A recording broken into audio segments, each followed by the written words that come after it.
You could never convince a monkey to give you a banana by promising him limitless bananas after death in monkey heaven. How do you cause people to believe in an imagined order such as Christianity, democracy, or capitalism? First, you never admit that the order is imagined.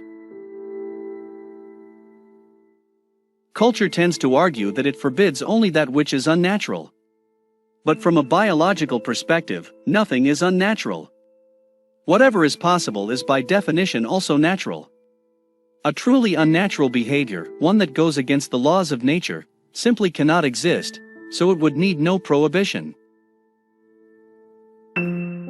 According to Buddhism, the root of suffering is neither the feeling of pain nor of sadness nor even of meaninglessness. Rather, the real root of suffering is this never-ending and pointless pursuit of ephemeral feelings, which causes us to be in a constant state of tension, restlessness, and dissatisfaction. Due to this pursuit, the mind is never satisfied. Even when experiencing pleasure, it is not content, because it fears this feeling might soon disappear, and craves that this feeling should stay and intensify. People are liberated from suffering not when they experience this or that fleeting pleasure, but rather when they understand the impermanent nature of all their feelings, and stop craving them. This is the aim of Buddhist meditation practices. In meditation, you are supposed to closely observe your mind and body, witness the ceaseless arising and passing of all your feelings, and realize how pointless it is to pursue them. One of history's few iron laws is that luxuries tend to become necessities and to spawn new obligations. How many young college graduates have taken demanding jobs in high-powered firms, vowing that they will work hard to earn money that will enable them to retire and pursue their real interests when they are 35? But by the time they reach that age, they have large mortgages, children to school, houses in the suburbs that necessitate at least 2 cars per family, and a sense that life is not worth living without really good wine and expensive holidays abroad. What are they supposed to do? Go back to digging up roots? No, they double their efforts and keep slaving away. Consistency is the playground of dull minds.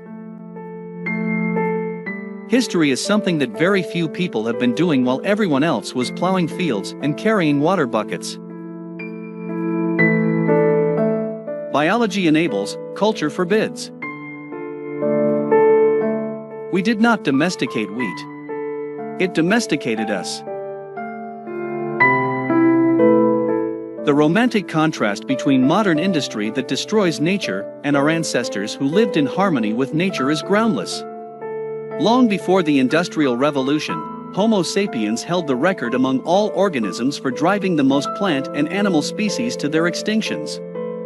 We have the dubious distinction of being the deadliest species in the annals of life. This is the essence of the agricultural revolution, the ability to keep more people alive under worse conditions. Money is the most universal and most efficient system of mutual trust ever devised. So, monotheism explains order, but is mystified by evil. Dualism explains evil, but is puzzled by order. There is one logical way of solving the riddle, to argue that there is a single omnipotent God who created the entire universe, and he's evil. But nobody in history has had the stomach for such a belief. Questions you cannot answer are usually far better for you than answers you cannot question. This is the best reason to learn history, not in order to predict the future, but to free yourself of the past and imagine alternative destinies. Of course, this is not total freedom. We cannot avoid being shaped by the past. But some freedom is better than none. As far as we can tell from a purely scientific viewpoint, human life has absolutely no meaning. Humans are the outcome of blind evolutionary processes that operate without goal or purpose.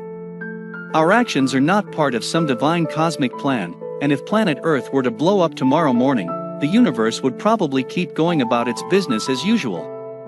As far as we can tell at this point, human subjectivity would not be missed. Hence, any meaning that people inscribe to their lives is just a delusion. Happiness does not really depend on objective conditions of either wealth, health, or even community. Rather, it depends on the correlation between objective conditions and subjective expectations. Ever since the cognitive revolution, sapiens have thus been living in a dual reality. On the one hand, the objective reality of rivers, trees and lions, and on the other hand, the imagined reality of gods, nations and corporations. As time went by, the imagined reality became ever more powerful, so that today the very survival of rivers, trees and lions depends on the grace of imagined entities such as the United States and Google. Voltaire said about God that there is no God, but don't tell that to my servant, lest he murder me at night. Hammurabi would have said the same about his principle of hierarchy, and Thomas Jefferson about human rights. Homo sapiens has no natural rights, just as spiders, hyenas and chimpanzees have no natural rights. But don't tell that to our servants, lest they murder us at night. Large numbers of strangers can cooperate successfully by believing in common myths. Any large-scale human cooperation, whether a modern state, a medieval church, an ancient city, or an archaic tribe, is rooted in common myths that exist only in people's collective imagination. Each year the US population spends more money on diets than the amount needed to feed all the hungry people in the rest of the world.